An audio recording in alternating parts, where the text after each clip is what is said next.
isi padu gas dan bilangan zarah. Dalam video sebelum ini kita sudah bincang hubungan di antara bilangan mol, jisim bahan, bilangan zarah dan isi padu gas. Jadi dalam video ini kita akan tengok beberapa lagi contoh-contoh soalan pengiraan dan belajar bagaimana untuk menyelesaikannya dengan menggunakan carta ini. Okey.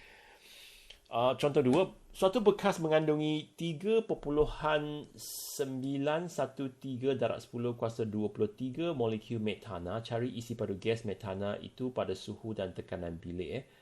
Okey. Bagi kes ini diberi bilangan zarah. Okey, bilangan zarah, lepas tu disuruh cari isi padu gas. Okey, bilangan zarah, cari isi padu gas. Jadi apa yang kita perlu lakukan adalah kita cari bilangan mol dulu. Bilangan mol iaitu membahagikan bilangan zarah dengan nombor Avogadro ataupun bilangan mol. Lepas tu kita darab bilangan mol itu dengan isi padu molar, kita akan dapat isi padu gas lah. Okey. Bilangan mol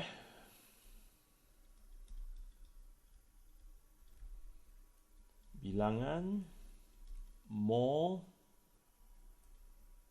gas metana. Okay, bilangan mol gas metana adalah sama dengan bilangan zarah 3.913 darab 10 kuasa 23 ini bahagi dengan nombor Avogadro 6.02 darab 10 kuasa 23. Ini sama dengan 0.65 mol okey, daripada kalkulator. Okey, sekarang kita dapat bilangan mol kan. Selepas dapat bilangan mol tu, kita boleh cari isi padu lah. Ya, isi padu. Daripada bilangan mol, cari isi padu. Kita darabkan bilangan mol ini dengan isi padu molar. Dia nak kita cari jawapan dalam suhu bilik. Isi padu gas 24,000 cm padu. Dalam kes ni, dia bagi kita cm padu. Biasanya diberi dalam desimeter padu kan. Ini dalam cm padu. Tak apa. Okey, jadi isi padu gas. Isi padu gas sama dengan bilangan mol 0.65 darab isi padu molar iaitu 24,000 cm padu. Okey, jadi dengan menggunakan kalkulator jawapan dia 15,600 cm padu. Ya, ini senang saja. Okey. Bagi bilangan zarah, cari isi padu gas. Okey. Contoh 3, diberi jisim gas karbon dioksida dalam satu bekas tertutup ialah 13.2 gram. Apakah isi padu gas di dalam bekas itu pada suhu dan tekanan bilik? Ya, dalam kes ini diberi jisim diberi jisim bahan, lepas tu disuruh cari isi padu gas. Okey, apa yang kita perlu lakukan adalah kita kena cari bilangan mol dulu, betul tak? Ya, bilangan mol sama dengan jisim bahan bahagi dengan jisim molar. Jisim molar, lepas tu dapat bilangan mol darab dengan isi padu molar. Okey. Kalau nak cari jisim tu kita perlu ada isi jisim molar. Nak cari jisim molar kita perlu tahu jisim molekul relatif bagi karbon dioksida dulu. Okey. Jadi kita perlu cari jisim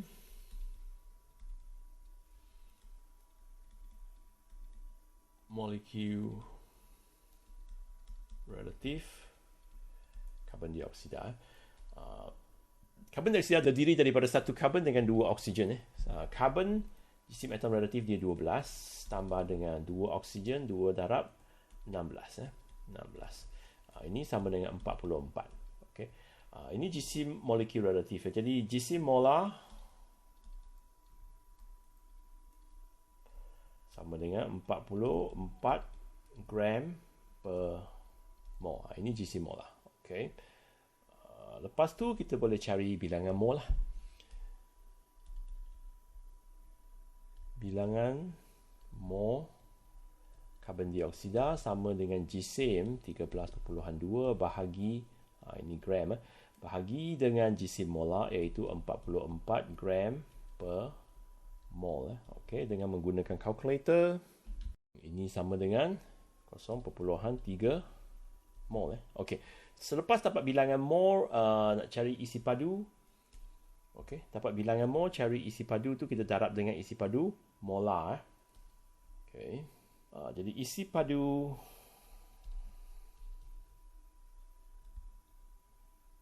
gas karbon dioksida sama dengan bilangan mol darab dengan 22.4 desimeter padu sebab dia nak cari isi padu dalam suhu dan tekanan piawai.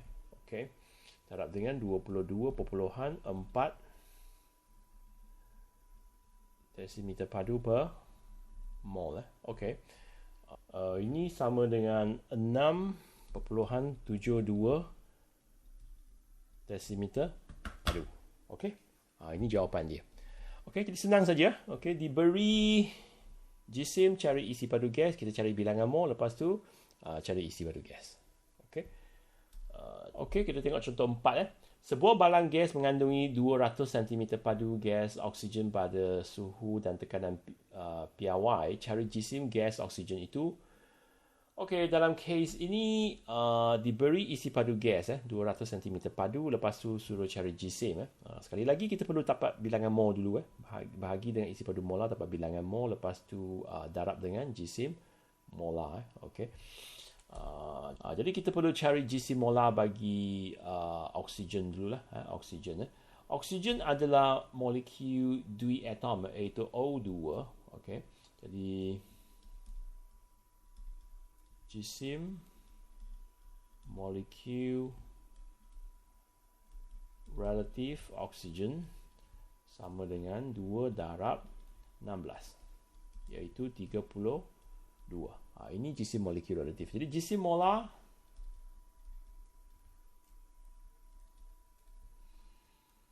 oksigen adalah sama dengan 32 gram per mol. Okey, jisim molar sentiasa sama dengan jisim molekul relatif. Okey. Selepas tu kita boleh cari bilangan mol lah. Kita ada isi padu gas. Isi padu gas ini dalam sentimeter padu, ini dalam desimeter padu. Jadi ini kita perlu tukar kepada desimeter padu lah. Okay, isi padu gas oksigen ialah 200 cm padu. Okey. Tukar kepada desimeter padu tu kita bagi 1000. Jadi ini jadi 0.2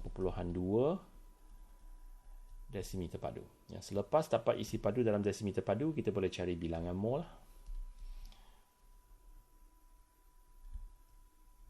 Bilangan mol oksigen sama dengan 0.2 desimeter padu bahagi dengan ini isi padu molar 22.4 desimeter padu per mol. Okey. Ini sama dengan 0.00891 desimeter mol. Ini mol, bilangan mol. Okey. Selepas dapat bilangan mol tu, kita boleh cari jisim lah. Okey, jisim 200 cm padu gas oksigen ini sama dengan 0.00891 darab dengan jisim molar. Jisim molar. Kita sudah dapat jisim molar di sini iaitu 32. Okey. Sama dengan 0.285 gram. Okey. Ini cara dia. Senang saja kan? Ya. Carta ini tidak akan diberi dalam peperiksaan. Jadi kamu perlu ingat atau hafal hubungan-hubungan di antara jisim bahan, bilangan mol, bilangan zarah dan isi padu gas. Okey. Jadi carta ini perlu diingat atau dihafal.